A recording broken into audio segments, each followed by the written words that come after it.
અંકલેશ્વરની national highway 48 પર UPL એક company પાસેથી ટેન્કરમાંથી ચાલકનો મૃતદેહ મળી આવતા દોડધામ મચી જવા પામી હતી।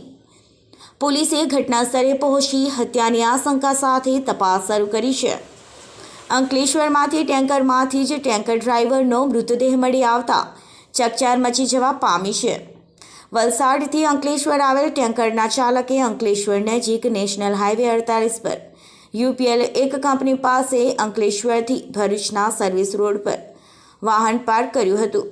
ત્યારબાદ 24 કલાકથી ટેન્કર એક જ પરિસ્થિતિમાં રહેતા સ્થાનિકોએ પોલીસને જાણ કરી હતી। ઘટનાની જાણ થતાં જ અંકલેશ્વર બી ડિવિઝન અને ભરૂચ એલસીબીની ટીમ સ્થળ પર દોડી આવી હતી અને તપાસ કરતા ચાલકનો મૃતદેહ કેબિનમાંથી મળી આવ્યો।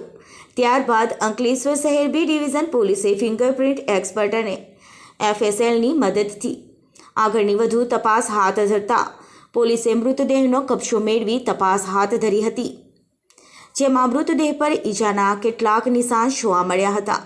ત્યારે બોડી ડિકમ્પોઝ હાલતમાં મળી આવી હતી, તો સાથે જ ડ્રાઈવર પાસે રહેલ ડ્રાઇવિંગ લાયસન્સ સહિતના દસ્તાવેજો પણ થોડી દૂરથી મળી આવ્યા હતા, જેમાં મૃતકનું નામ હોરીલાલ યાદવ અને તે ઉત્તર પ્રદેશ તરફનો રહેવાસી હોવાનું બહાર આવ્યું છે।